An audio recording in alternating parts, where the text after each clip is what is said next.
Assalamualaikum warahmatullahi wabarakatuh. Selamat pagi teman-teman pendidik PAUD di seluruh Indonesia.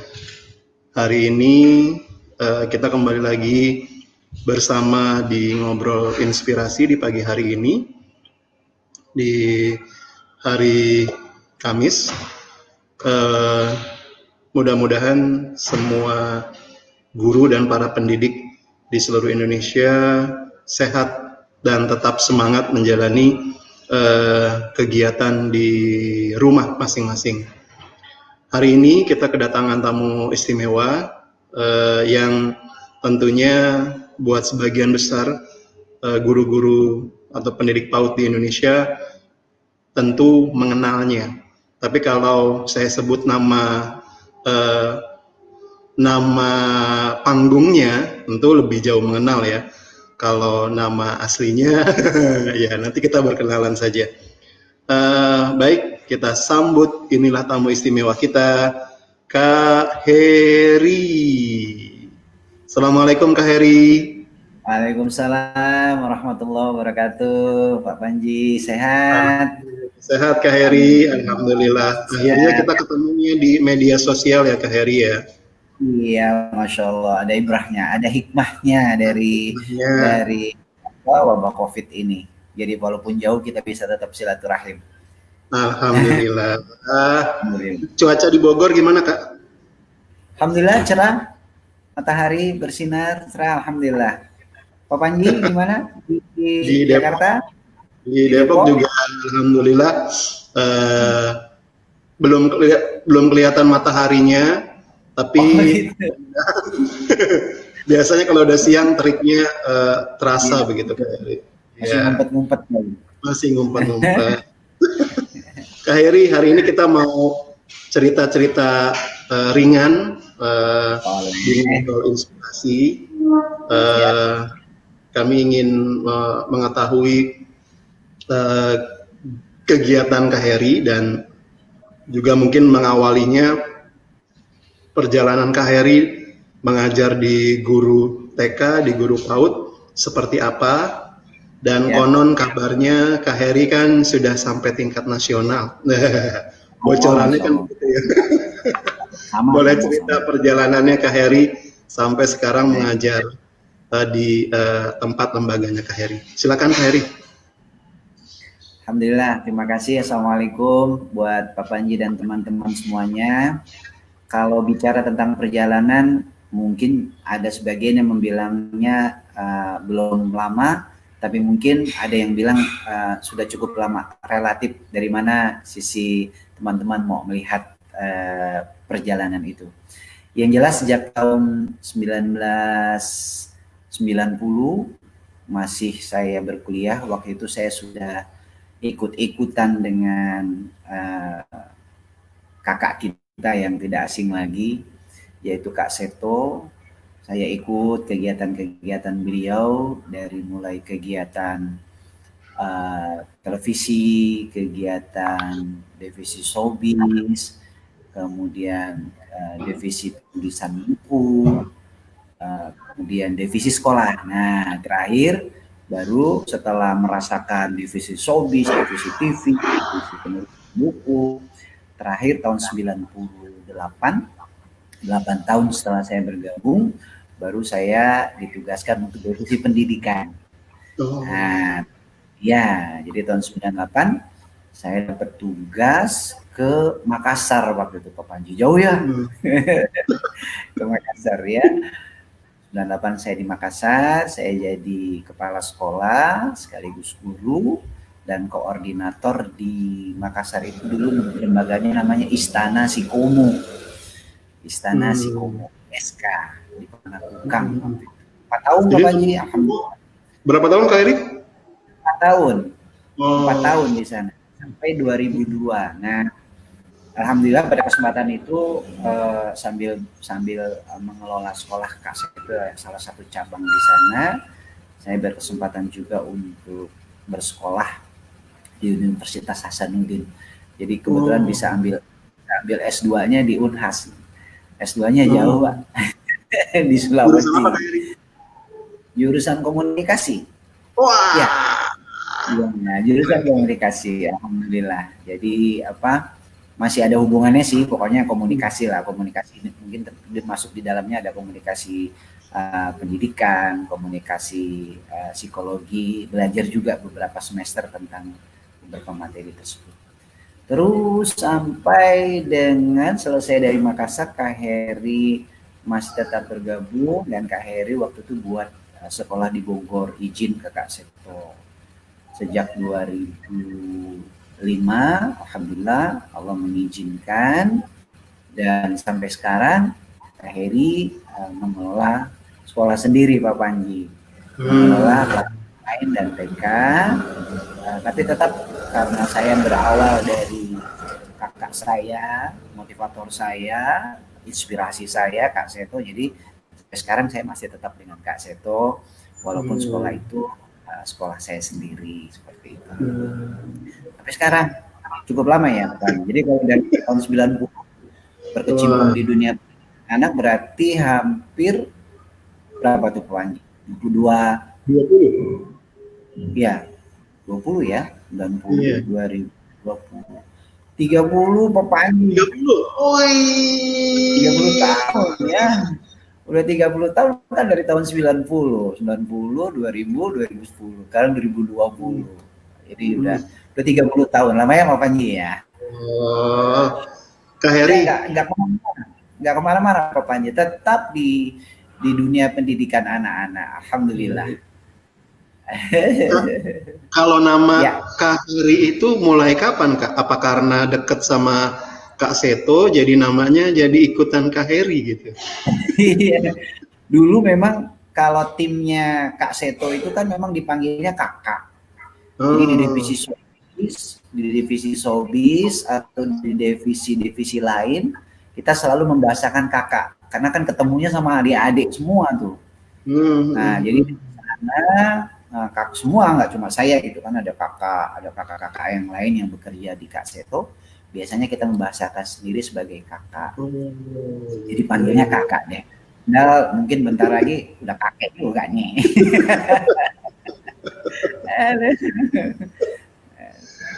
Kalau di Bogor sendiri kegiatan Kak Heri apa ya Kak? Maksudnya di organisasi kah? Atau sebagai narasumber? Atau boleh cerita juga yang tadi saya sebut di awal soal prestasi katanya kabarnya sampai tingkat nasional. Tuh, cerita dong Kak. Nggak, baik. Gini Kak Panji, Pak Panji. Kalau di Kota Bogor udah macem-macem deh. Udah jadi pengurus organisasi mitra pernah. Karena mungkin kesibukan, akhirnya Kak Heri sekarang ikut-ikut bantu aja. Karena kalau di kepengurusan khawatirnya waktunya terbatas gitu. Dengan Dinas Pendidikan, alhamdulillah ya sekali-sekali diminta untuk mengisi guru-guru di Bogor, dihimbau di GTK, kemudian bantu-bantu tim pengembang kurikulum gitu ya. Tim pengembang TK dan banyak kegiatan yang lain, mencipta lagu untuk lagu-lagu korupsi, masalah korupsi dari Dinas Pendidikan minta. Pokoknya apa sajalah Kak Panji yang bisa Kak Heri lakukan, yang bisa Kak Heri bantu sesuai dengan bidang Kak Heri berikan, Kak Heri lakukan di Kota Bogor ini. Nah itu. Kalau prestasi ya alhamdulillah, mungkin karena kelamaan kali ya, jadi karena udah lama akhirnya dapet prestasi. Mungkin kalau baru-baru belum dulu gitu, karena udah lama akhirnya jadinya dapet juga tuh, alhamdulillah. Itu tahun berapa Kak Heri? 2008. Ya. Tahun 2008 itu ikutan lomba kepala sekolah berprestasi, alhamdulillah dapat juara pertama untuk Kota Bogor.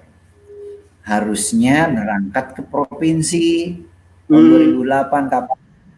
Tapi qadarullah, Allah belum mengizinkan. Saya sakit tipes. Nah, ceritanya begitu. Jadi waktu teman-teman lomba di provinsi Jawa Barat mewakili kabupaten kota, 26 kabupaten kota. Kak Heri sedang terkapar di rumah sakit kena tipes. Jadi 2008, 2009 disuruh ikut lagi, padahal udah nggak mau gitu. Ikut lagi, kemarin kan sakit gitu. Ikut lagi, alhamdulillah dapat lagi tingkat Kota Bogor 2009. Nah, alhamdulillah sehat, jadi bisa ikut lomba di provinsi. Nah, di provinsi 2009 itu Kak Heri dapat juara pertama kepala sekolah berprestasi tingkat Jawa Barat. Gitu.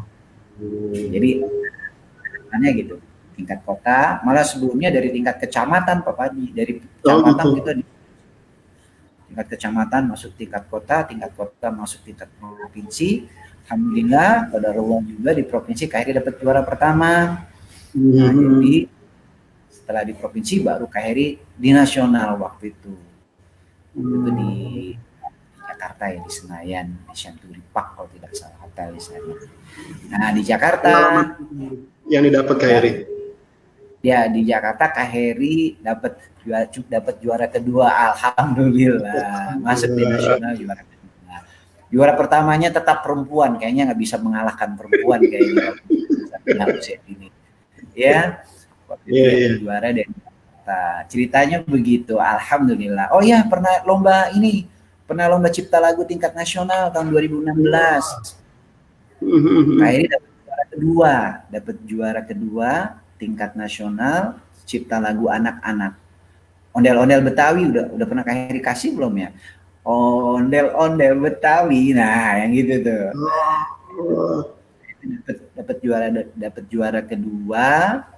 Qadarullah juga waktu penerimaan hadiahnya di taman ini bersama Bunda PAUD Nasional, Ibu Joko Widodo waktu itu bersama Menteri Pendidikan. Giliran terima piala juga sakit lagi, jadi nggak bisa ikut. Udah tercatat dari beberapa prestasi. Nah, 2019 kemarin coba ikut menulis buku cerita dengan digital, dengan e-book. Ya, dengan coba e-book. Kak Heri sih nggak bisa, cuma konsep ceritanya, ide ceritanya, narasinya. Memang dibantu dengan beberapa teman-teman yang menguasai desain grafis dan lain sebagainya. Alhamdulillah di sana orang hebat-hebat semua ternyata juga, jadi cuma dapat juara harapan. Alhamdulillah. Kira-kira gitu, Pak Panji. Bilang menulis, sudah banyak buku yang Kak Heri tulis kah? Boleh cerita sedikit? Gimana Kak Heri? Alhamdulillah. Jadi beberapa pengalaman di pendidikan usia dini, termasuk juga dulu mungkin waktu saya jadi tim divisi penulisan buku, membantu Kak Seto untuk diskusi seputar materi-materi penulisan buku tentang anak. Jadi ilmunya dapat, akhirnya Kak Heri juga terinspirasi untuk menulis sendiri. Jadi ada beberapa judul buku, kalau tidak salah ada 5 judul buku yang sudah Kak Heri buat. Buku yang pertama tentang pendidikan karakter untuk anak. Kemudian buku yang kedua, buku aktivitas anak, itu ada seri anak cerdas untuk anak usia dini. Buku yang ketiga, Kak Heri membuat buku referensi, yaitu untuk guru-guru, buku cara bijak mengelola PAUD. Lagi juga belum baca ya. Ya nanti saya kirim ya. Siap. Cara bijak mengelola PAUD, ada tuh bukunya, nanti Kak Heri kasih tahu ya. Kemudian yang keempat, Kak Heri buat buku Aku Siap Masuk PAUD. Di sana juga berisi tentang penilaian pendidikan karakter, kemudian life skill, keterampilan hidup Ananda, dan juga berkaitan dengan tentunya kemampuan dasar ya, aspek perkembangan kemampuan dasar. Buku yang kelima ini pedoman untuk orang tua murid, Jadi Kak Heri buat buku pedoman 42 ide aktivitas awal masuk PAUD. Nah, sebetulnya cocok nih Mas Panji masuk PAUD nih. Terus kan sekarang belum masuk sekolah juga nih Mas Panji. Betul, itu bisa dimiliki oleh orang tua. Jadi orang tua nanti bisa melakukan sesuai dengan panduan yang diberikan. Qadarullah mungkin ya Allah. Saya juga nggak tahu pas-pasan tahun ini nggak bisa langsung masuk. Dan alhamdulillah kemarin waktu webinar yang di Bogor itu teman-teman pakai buku Kak Heri menjelaskan teknik dan cara. Berbagi pengalaman, bisa berbagi, bisa sharing dengan teman-teman. Dan khusus yang buku keempat itu sudah Kak Heri riset sebetulnya, Pak Panji. Jadi Kak Heri lakukan dulu, Kak Heri cobakan dulu dengan diimplementasikan di sekolah, dan ternyata hasilnya luar biasa. Psikolog sekolah juga mengatakan anak-anak sekarang beda Kak gitu ya. Orang tua juga merasakan anak-anaknya lebih mandiri, lebih berani, lebih disiplin, lebih tertib dan lain sebagainya. Dan itu juga kita rasakan di sekolah gitu loh. Dan ternyata dari hasil riset sederhana lah, kuncinya sebetulnya di buku tersebut Kak Heri ingin mengingatkan 2 laboratorium ini bekerja, Pak Panji. Apa saja itu Kak Heri? Ya, sekolah sebagai laboratorium dan rumah sebagai laboratorium kedua gitu. Jadi ketika ini berjalan dengan baik, maka percepatan kemampuan anak-anak signifikan. Jadi demikian juga. Nah, ini yang Kak Heri tuliskan di buku keempat dan buku kelima. Nanti kalau Mas Panji mau boleh Kak Heri kirim ya. Iya. Kak Heri rata-rata berapa lama prosesnya Kak Heri? Gimana Kak Pak Panji? Proses pembuatannya itu menulisnya berapa lama Kak Heri? Beragam waktunya. Ada yang butuh setahun, ada yang butuh 6 bulan, ada yang butuh 1 bulan saja ketika memang topiknya baik dan lain sebagainya itu berjalan. Nah, kalau yang buku yang terakhir yang Kak Heri riset tadi itu sebetulnya konsepnya sudah setahun yang lalu. Gitu. Cuma ketika konsepnya sudah jadi, saya coba tawarkan ke penerbit Erlangga, tempat Kak Heri biasa menulis. Pokoknya beliau melihat itu memang cukup menarik dan memang belum ada. Itu cuma sekitar 1 bulan proses dari karena memang sudah ada ya Mas Panji ya. Tapi walaupun yang lain itu ada yang prosesnya setahun, ada yang bahannya ditunggu sama Kak Heri karena mungkin ya mohon maaf Mas Panji juga akan bisa belajar. Awalnya saya penulis seperti itu, cuma penulis. Jadi kadang-kadang bedanya dengan penulis yang asli itu kan benar-benar nulis terus gitu kan. Kalau kita kan ada tugas ngajar, ada tugas sekolah, ada tugas seminar gitu kan. Jadi kadang-kadang kalau udah mulai nulis, tahu-tahu ada kerjaan lagi, lupa lagi gitu kan. Nah, tapi memotivasi teman-teman semuanya, ayo tuliskan pengalaman-pengalaman karena barangkali itu menjadi inspirasi. Termasuk Pak Panji ini program ini ngobrol inspirasi ini kan salah satu luar biasa nih. Saya mau tepuk tangan dulu buat Pak Panji ini ya. Ya, ini bagian dari kreativitas dalam rangka mengembangkan silaturahmi, sharing gitu kan, bentuknya macam-macam. Kira-kira begitu Pak Panji. Kak Heri, kita lanjut ke pertanyaan berikutnya ya. Boleh, silakan. Kak Heri kan sudah berkeliling Indonesia, mungkin sudah hampir seluruh Indonesia mungkin ya. Nah, apa sih yang dapat terkait dengan pendidikan anak usia dini di setiap daerah?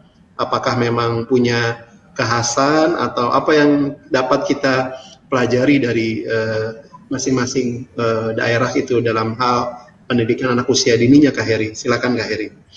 Baik, alhamdulillah. Pastinya Kak Panji. Jadi yang pertama saya senang bisa silaturahim. Jadi kalau bercerita silaturahmi dan silaturahim itu kadang Kak Heri yang ke daerah, kadang juga ada teman-teman yang datang ke sekolah. Panji. Oh iya iya iya. Iya. Ada yang dari Sorong pernah datang ke sekolah, Kak Heri Hmm. dari Makassar, Kak Heri kemari, Kak Heri yang ke sana gitu kan. Hmm. Lalu nanti ada yang dari Pekanbaru, Kak Heri ke sana, terus ada yang kemari. Jadi masing-masing yang penting silaturahmi. Dan kalau berbicara tentang kekhasan, salah satu prinsip kurikulum tingkat satuan pendidikan kan mereka sebetulnya bagaimana kurikulum dibuat, bagaimana kurikulum dikembangkan sesuai dengan situasi dan kondisi di daerah masing-masing. Hmm. Ada bagus-bagus, ada potensi-potensi daerah yang dimunculkan, karya-karya yang dimunculkan dari daerah tersebut, dan itu semakin memperkaya wawasan Kak Heri juga, dan mungkin ketika Kak Heri datang ke sana, Kak Heri juga bisa sharing dengan teman-teman pengalaman dan wawasan Kak Heri. Jadi alhamdulillah kita saling memberi dan saling berbagi. Insya Allah seperti itu. Pertanyaan selanjutnya boleh, Kak Heri? Oh, silakan Kak Panji. Jadi pokoknya kalau di daerah ya Kak, ya masing-masing punya potensi dan bisa jadi Kak Heri juga banyak belajar juga. Kak Heri belajar dari daerah yang nggak ada, Kak Heri berbagi. Tapi dalam dimensi sekarang selalu ingin Kak Heri katakan bahwa belajar itu bisa dari mana saja. Dan selalu saya sampaikan ketika saya mau menyampaikan sesuatu, mungkin bunda-bunda sudah tahu. Kalau sudah tahu, anggap refresh. Kalau belum tahu, mudah-mudahan ilmunya bermanfaat. Selalu saya sampaikan seperti itu. Silakan kalau ada pertanyaan lagi Kak Panji. Ini pengalaman Kak Heri terkait dengan sosok guru TK laki-laki. Apa sih yang menyenangkan buat Kak Heri ketika sosok laki-laki hadir di pendidikan anak usia dini? Mungkin Kak Heri juga bisa bagi pengalaman bagaimana guru TK atau guru PAUD laki-laki di daerah yang pernah Kak Heri temui mungkin gitu. Silakan Kak Heri. Iya. Alhamdulillah. Kak Panji termasuk salah satu guru yang Kak Heri temuin, guru TK laki-laki. Waktu kegiatan dengan kementerian di nasional, Kak Heri ikut-ikutan dengan kegiatan direktorat, Kak Heri juga ketemu dengan beberapa guru laki-laki. Waktu lomba di nasional, lomba guru prestasi di tingkat nasional, itu juga ada salah satu peserta dari kalau tidak salah Jawa Tengah atau apa juga guru TK laki-laki. Saya melihatnya memang secara kuantitas jumlahnya masih sangat terbatas dibanding dengan guru laki-laki, guru perempuan. Namun menurut Kak Heri justru sebetulnya kedepannya di sekolah pendidikan usia dini itu dibutuhkan sosok laki-laki untuk penyeimbang. Ya, karena dalam pendidikan keluarga kan mereka ada lengkap, ada bapak, ada ibu. Ya kan? Sekarang ada bahkan untuk penyeimbangan itu ada ayahku hebat dan segala macam. Itu dalam kerangka sebetulnya pendidikan usia dini itu baik laki-laki itu sangat dibutuhkan, figur mereka sangat dibutuhkan. Yang terpenting adalah ketika kita berkecimpung dalam dunia pendidikan anak, kita mampu menempatkan diri kita sebagai seorang laki. Ya, sosok ayah, kemudian sosok teman gitu kan. Jadi ada teman laki, ada teman perempuan, sama seperti anak-anak kan. Nah, dari sana Kak Heri berpikir bahwa mengasyikkan. Dan ketika kita menikmati sebuah pekerjaan, tidak ada sesuatu pekerjaan yang kita anggap kok begini, kok gitu, tidak. Kak Heri menikmati, buktinya 30 tahun nggak kemana-mana Pak Panji. Ya, saya waktu kita terakhir di sekolah Cakrabuana kan saya ngobrol banyak sama Kak Panji waktu itu ya. Saya silaturahmi ke Dian Didaktika ya. Jadi saya ngobrol banyak memotivasi teman-teman, ayo semangat gitu loh, kita dibutuhkan gitu loh. Kak Heri, ya, pengalaman unik atau lucu dalam pembelajaran bersama anak terkait dengan guru laki-laki ada nggak Kak Heri? Boleh cerita, boleh berbagi. Boleh cerita ya, iya. Jadi gini, yang pertama mungkin karena makhluk jarang, gitu kan? Kalau makhluk Iya. jarang ya, gitu, laki. Anak-anak itu dekat Kak dengan kita gitu loh. Ada beberapa anak-anak kalau kita datang itu kayak gitu, wah, gurul gitu kan. Mungkin kalau guru perempuan kan banyak gitu kan. Jadi nggak udah nggak terlalu asing. Nah itu pengalaman masuk. Jadi kalau ketika anak-anak itu sudah menggerumpul sama kita, waduh, masuk kemudian masuk ke aula yang kemudian ada anak-anak, kemudian mereka nyamperin kita berpelukan semuanya. Wah itu capek hilang, sedih hilang, yang ada wah bergembira bersama anak-anak semuanya gitu. Nah itu pengalaman seru. Kemudian kalau buat anak-anak sudah pasti mereka itu murni sebagai tempat kita belajar. Kalau mereka suka mereka bilang suka, kalau mereka bilang kita nggak suka mereka bilang tidak suka. Jadi kita bisa belajar banyak dari kejujuran anak-anak. Seru kalau udah di kegiatan apalagi seru ya, di panen rambutan, di kegiatan olahraga, di kegiatan berenang, seru sama mereka tuh. Jadi sangat mengasihkan lah kalau kalau apa pengalaman, beberapa pengalaman yang mengasihkan buat dan keingintahuan mereka itu luar biasa. Saya taruh kura-kura aja jarang mereka lihat gitu, saya bawa kura-kura ke sekolahan, serunya minta ampun Kak Panji. Wah itu apa gitu, itu kura-kura loh gitu. Mungkin mereka sudah pernah lihat di rumah atau di tempat lain, tapi pada saat mereka melihat di sekolah beda sekali gitu ya. Orang motong pepaya barangkali mereka tiap hari makan pepaya kan. Tapi ketika Kak Heri menjelaskannya di sekolah, pepaya itu dipotong, kemudian dikupas, ada yang kaget, wah itu apaan gitu. Waktu bijinya jatuh-jatuh, mungkin ada yang jarang dilihat makan pepaya. Mungkin Kak Panji ya. Anak-anak itu mungkin yang belum pernah melihat dalamnya berindil-berindil seperti itu, bisa jadi orang tua menyiapkan tinggal masuk ke mulut gitu. Padahal serunya tadi itu mereka tahu prosesnya. Nah ini barangkali yang bisa dijadikan sebuah pembelajaran buat kita, bahwa semakin banyak anak-anak dipaparkan dengan sesuatu pengetahuan atau apapun, semakin gelembung-gelembung otak mereka akan terus mengisi pengalaman-pengalaman yang bermanfaat. Nanti larinya ke saintif. Ya larinya lihat benda dan konkret gitu. Jadi tidak hanya mengawang-awang seperti apa, tapi melihat langsung seperti itu Kak Panji. Pokoknya seru deh. Kak Panji kan juga udah ngerasain kan? Oke.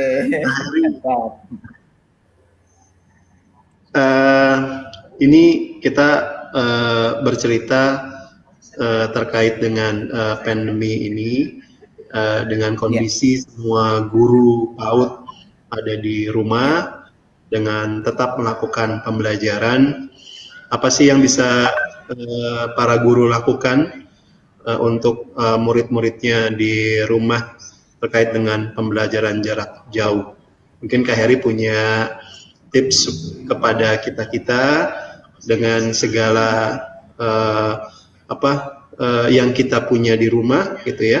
Kita ingin berikan yang maksimal tentunya buat anak murid. Gimana Kak Heri? Boleh berbagi. Baik. Kak Panji, setiap apapun pasti ada ibrahnya, ada pembelajaran, ada hikmahnya pasti. Bayangkan bahwa pandemi ini sesuatu yang tentunya tidak kita duga-duga, dan mau tidak mau kita harus melewati fase ini. Nah, bagi para guru diingatkan barangkali kita tetap semangat dengan catatan bahwa kita ingin memberikan yang terbaik buat Ananda semuanya. Maka mari kita mengajar, mari kita berkarya dengan model lain, ya, dengan memanfaatkan virtual, dengan memanfaatkan aplikasi-aplikasi gitu kan. Kemudian kita juga mencoba untuk memikirkan mentransfer kegiatan yang biasa kita lakukan di sekolah, untuk kemudian kita mintai tolong kepada orang tua dilakukan di rumah semampunya. Jadi yang pertama dalam situasi seperti ini tetap semangat, kemudian berkreatiflah apapun bentuknya. Waktu diskusi dengan Dinas Pendidikan Kota berkaitan dengan materi dan lain sebagainya, tentunya jangan sampai nanti kita memberatkan anak-anak maupun orang tua. Namun demikian, jika ada indikator atau tingkat pencapaian dan perkembangan tertentu yang harus dicapai oleh Ananda dan itu tidak bisa kita lakukan di sekolah, itu mau tidak mau kita berharap orang tua berkenan untuk ikut membantu. Walaupun barangkali bedanya kita dengan orang tua dan situasi akan sangat menampilkan sesuatu yang beda juga respon dari anak-anak. Kan secara kedekatan emosional antara kita dengan siswa, antara siswa dengan orang tuanya itu sangat berbeda. Kalau kita ada situasi banyak teman, ada investasi hubungan yang barangkali tidak terlalu dekat sehingga mereka masih mau mendengarkan, menghargai kita sebagai individu yang berada di samping mereka. Namun kalau dengan orang tua karena hari-hari ketemu, investasi hubungan erat gitu kan, bisa jadi anak-anak menjadi tidak merespon apa yang diminta oleh orang tuanya. Tapi tetap guru memotivasi orang tua untuk tetap semangat for the best interest of the child, buat yang terbaik buat Ananda. Suka tidak suka, susah atau gampang, semua harus tetap bekerja sama. Jadi baik guru, buatlah program-program yang menarik, kemudian buatlah program-program yang kreatif, gunakan tutorial dengan metode yang bervariatif, dengan lagu-lagu, dengan bercerita, dengan permainan dan lain sebagainya, sehingga orang tua juga di rumah merasakan ada banyak hal. Jadi nggak cuma misalnya mengerjakan sesuatu saja gitu kan, tampil saja mereka misalnya bernyanyi, kemudian itu di-upload, itu sudah sesuatu yang luar biasa misalnya. Atau mereka belajar bercerita, belajar mengemukakan adegan-adegan yang ada dalam gambar, atau ada yang belajar menceritakan virus COVID-19 dengan bentol-bentolnya, bahkan ada yang mereka buat sendiri. Wah, pokoknya sebetulnya sangat mengasihkan. Ambil ibrahnya saja, tetap semangat. Buat guru-guru, bahkan ada sesuatu yang menarik, Pak Panji, mereka ketawa-ketawa sendiri sampai bilang, wah kita ngelebihin artis nih. Kira-kira di mana tuh Kak Panji ngelihat? Kita ngelebihin artis nih Pak. Kenapa kakak-kakak guru? Coba ini lihat, bawa baju gantinya, karena kan mereka harus menyesuaikan misalnya hari Senin dengan seragam Seninnya kan, gitu kan? Mereka bawa baju hari Senin, kegiatan tutorialnya sesuai dengan baju Senin. Lalu anak-anak nanti melihat, ibu guru, kan? Jadi menyesuaikan. Recordingnya kan karena itu belum aman, jadi kita bagi kelompok mereka. TKA dulu yang datang gitu kan, guru-guru TKB dulu, setelah itu guru-guru TKB, baru guru-guru kelompok bermain. Kalau rame-rame penuh, kita dimarahin lagi kan, masih belum boleh gitu. Nah, kemudian karena waktunya terbatas, mereka bawa baju satu tenteng itu untuk menjadi artis serba bisa. Gitu Kak Panji. Jadi saya bilang ya udah Kak, pasti ada hikmahnya, dan saya lihat kakak-kakak memang artis luar biasa, saya bilang seperti itu.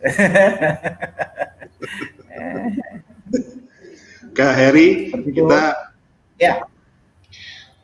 Ada beberapa yang menyapa di Facebook. Itu ada Bu Ratu Ria, hai Bu Ratu, lalu ada Pak Kurniawan, lalu ada yang menyaksikan kita, ada Bu Astuti, ada Pak Kamidi, ada Bu Leni, ada Bu Enda, ada Kak Jerry, ada Kak Galuh juga nih, ada beberapa pendongeng, ada Kak Vicky, ada Bu Nia dan Bunda Tulus. Ini ada beberapa yang di beberapa kota nih Kak Heri yang memang kita gitu. Masya Allah, luar biasa ini ngobrol inspirasinya Pak Panji ini. Bisa silaturahmi walaupun jauh, walaupun tak menatap muka pun tak apa. Kak Heri, kita lanjut ke pertanyaan berikutnya ya Kak. Silakan, silakan, silakan. Ya, kalau tadi kan dari sisi guru PAUD-nya, sekarang boleh berbagi cerita juga atau tips untuk orang tua yang punya anak usia dini, bagaimana Ya, membersamainya, menemaninya, gitu supaya juga orang tua tidak, aduh, gitu ya. ya, ya, ya, ya, ya. Gimana Kak? Silakan. Baik, yang pertama kan kalau mengajar itu salah satu kuncinya adalah kata sabar. Itu yang kita perlu sampaikan kepada orang tua. Sabar ya Ma, besarkan hati mereka. Sabar ya Ma, kan? Kalau berbicara tentang sabar ada batasnya nggak Pak Panji? Enggak ya. Sabar itu unlimited. Jadi kalau sabar unlimited. Kalau sabar sudah berbatas itu udah bukan sabar lagi berarti. Ya. Nah, jadi kita sampaikan kepada ayah bunda sabar. Kemudian kalau ada hal-hal yang dirasa membingungkan dari aktivitas yang seharusnya distimuli, maka tanyakan kepada kakak gurunya. Kami juga kalau di kami menyiapkan komunikasi supaya orang tua nanti kalau bingung mereka bisa langsung tanyakan, Kak ini maksudnya gimana gitu. Jadi ada komunikasi. Kemudian yang harus dipahami juga oleh orang tua, sebetulnya cara mengikat anak-anak itu gampang. Salah satu strateginya adalah dengan pendekatan bermain. Nah ini yang barangkali banyak orang tua yang memang tidak memahami, belum memahami, karena kan belum pernah jadi guru gitu kan. Tapi prinsip pendekatan bermain Pak Panji itu sebetulnya salah satu strategi supaya anak-anak mau melakukan sesuatu. Ya, jadi kan misalnya kayak belajar bermain lingkar-lingkaran di sekolah kan dilakukan. Coba kalau misalnya pengenalan angka itu di rumah, ini angka berapa nih? Beda gitu. Nah, ketika beda kira-kira mau jalan nggak? Enggak. Nah, jadi orang tua harus paham, oh pakai bermain gitu loh. Konsekuensinya suruh gurunya recording, Kak lagunya gimana Kak, mainnya gimana, akhirnya oh kayak gini. Nah jadi mereka melakukan. Jadi kita akan memberikan pemahaman kepada orang tua kalau strateginya dilakukan dengan pendekatan yang menyenangkan, pasti anak-anak akan ikut. Namun enggak Kak, udah dicobain. Nah ini tadi kalau ada kalimat sudah dicobain Kak, larinya ke yang poin pertama tadi Kak Panji. Sabar. Karena tadi kan investasi hubungan yang sangat erat memungkinkan mereka untuk tidak mau melakukan, ayo nyuruh mama gitu. Nah, jadi tetap dilakukan pendekatan dengan bermain. Kemudian yang kedua harus pasang label sabar unlimited. Kemudian tetap semangat bahwa yang dilakukan oleh mama walaupun nggak enak, walaupun susah, walaupun itu tujuannya adalah for the best interest of the child, itu untuk yang terbaik buat anak-anak mama gitu. Sehingga jadi orang tua tetap akan semangat terus Kak Panji, iya kan? Mah, ini kan buat yang terbaik buat adik, pakai pendekatan bermain ya mah. Nanti kalau adiknya belum mau, sabar ya mah, jangan dipaksakan ya mah.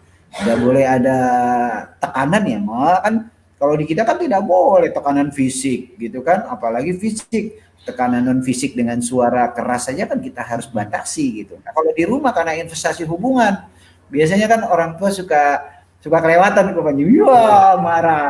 Iya, nah itu yang nah itu kita ingatkan kembali, ayo sabar, kemudian ayo tetap semangat, karena ini untuk yang terbaik buat Ananda. Ayo tanya, gitu loh. Kalau ada yang belum paham, ayo ditanya sama kakak guru. Kakak gurunya siap untuk menerima pertanyaan-pertanyaan dari mama dan papa. Kayak gitu, buat memberikan semangat buat orang tua. Kak Heri, ini kita masuk ke 10 menit terakhir. Nggak kerasa sudah 1 jam loh. Jadinya ya, Masya Allah. Mudah-mudahan Ini Kak Heri, silaturahim. bagaimana ini kembali lagi ke kita sebagai guru PAUD, sebagai guru TK. Menurut Kak Heri Ya, di era yang sekarang disebutnya milenial kah atau new normal, apa sih yang perlu kita siapkan? Kompetensi apa yang perlu guru TK siapkan gitu ya? Kan sekarang juga banyak sudah lulusan-lulusan yang memang dari yang spesifik ya, PAUD gitu ya, tahu. sudah Oke. banyak Linear lembaga ya. ya sudah linier gitu. Nah, bagaimana menurut Kak Heri apa yang perlu kita siapkan sebagai guru TK untuk era kedepannya begitu? Silakan Kak Heri. Baik, ini menarik Kak Panji. Kemarin juga di webinar yang lalu, di seminar online beberapa waktu yang lalu, Kak Heri sampaikan menghadapi jarak terdekat dari proses dengan sistem virtual, dengan sistem online ke sistem tatap muka kembali.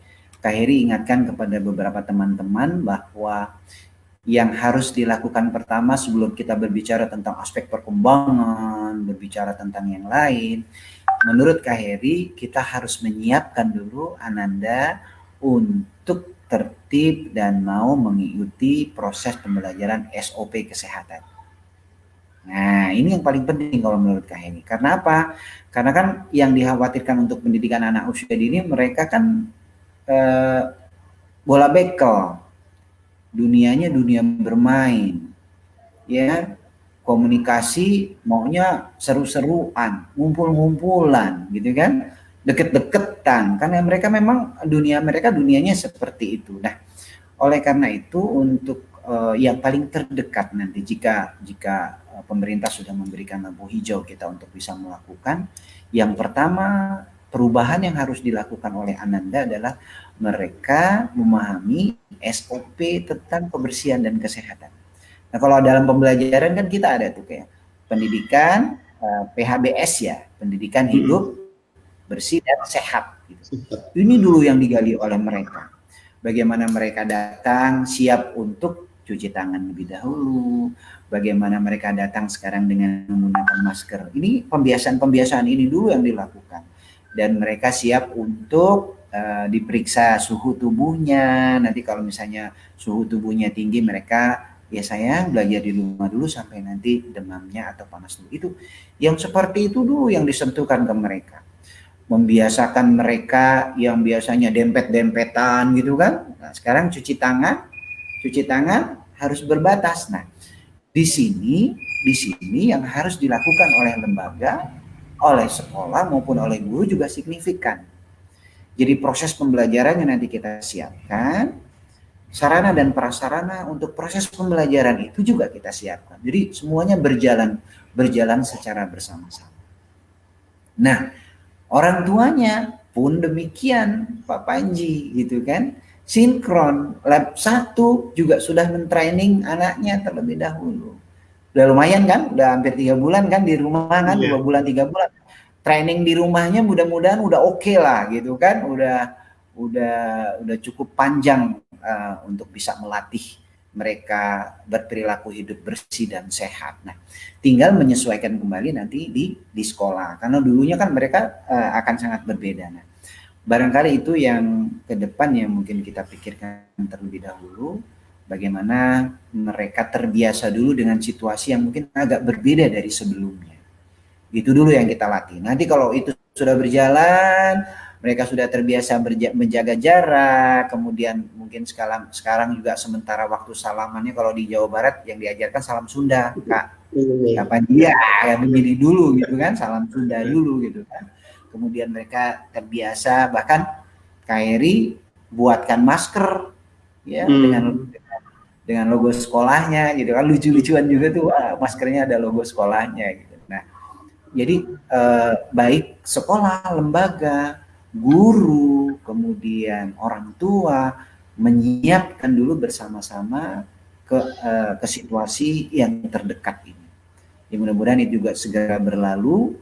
Kalaupun sudah berlalu, perilaku hidup sehat dan bersih tetap melekat pada anak-anak kita, membiasakan cuci tangan, kemudian mengantri, kemudian menggunakan masker jika misalnya situasi-situasi tertentu. Nah, ini yang dimaksud kalau beberapa kan new itu sesuatu yang barangkali kebiasaan-kebiasaan yang dulunya suka terabaikan menjadi suatu kebiasaan baik ke depan. Kira-kira gitu Pak Panji. Baru setelah proses perilaku hidup sehat bersih ini mereka kuasai, protokolernya udah oke, sekolah udah oke, lab 1 di rumah juga udah mengajarkan, baru nanti kita siapkan pembelajaran yang menstimuli aspek-aspek perkembangan kemampuan dasar mereka. Jadi sambil berjalan, tapi ada skala prioritas. Gitu Kak Panji. Kak Heri, ya. Untuk menutup obrolan kita, boleh dong kasih lagu buat kita, ciptaan Kak Heri gitu. Ciptaan lagu, oke. Ada Kak Panji. Oh iya, buat teman-teman semuanya, nanti bisa kunjungi Kak Heri juga di YouTube kelas Kak Heri. Ya, nih Kak Heri mau nyanyiin nih ya. Jadi tulis aja di YouTube kelas Kak Heri, insya Allah nggak ada lagi yang lain. Nah itu YouTube-nya Kak Heri gitu ya. Nah di sana ada lagu nanti yang berikutnya akan Kak Heri sampaikan, yaitu lagu Ayo Lawan Corona. Nah kan masih Corona kan ya? Iya. Yeah. Nah, oke. Kalau di webinar sih Kak Heri langsung klik nih. Silakan, tapi karena kita ngobrol doang, nanti Kak Heri kirimin lagunya ya. Nah, lagunya begini. Yuk ayo kita lawan virus corona, kita singkirkan. Jaga kesehatan bersama-sama. Ayo teman-teman, cuci tangan dengan sabun, makan sehat dan bergizi, berjemur, olahraga pagi hari, ya kan? Jaga jarak, pakai masker, makan sayuran dan buah, jangan lupa berdoa pada Allah. Nah, itu YouTube-nya ada di YouTube-nya Kak Heri ya? Ada, nanti kalau yang ini dulu, kalau 3 sebelumnya sudah, nanti ini menyusul bersama dongengnya. Makanya tadi kunjungi kelas Kak Heri, nanti insya Allah ada di sana. Ya. Siap. Oke, Kak Heri ini ada salam dari Bu Dian Ansoriah dari PAUD di Bali. Salam buat Kak Heri katanya. Waalaikumsalam. Itu adik kelas saya Pak Panji. Iya betul. Adik kelas Dian, Masya Allah. Iya, dia juga aktif di direktorat. Beberapa kali ketemu di direktorat. Ya, kalau tidak salah aktif di UNICEF atau di mana, saya kurang paham. Waalaikumsalam. Ya, terima kasih Dian. Kak Heri, terima kasih banyak obrolan pagi hari ini Kak Heri. Sama-sama. Iya, maaf lahir batin. Mudah-mudahan obrolan kita banyak menginspirasi teman-teman guru PAUD di seluruh Indonesia. Dan nanti jangan nggak keberatan ya kalau ada beberapa teman yang minta nomornya Kak Heri. Boleh, insya Allah. Boleh, siap. Dengan hati, insya Allah. Siap. Salam buat teman-teman semua di Bogor, salam buat keluarga. Terima kasih Kak Heri. Sama-sama, salam juga buat Dian Didakika dan teman-teman semuanya. Waalaikumsalam warahmatullahi wabarakatuh. Assalamualaikum warahmatullahi wabarakatuh.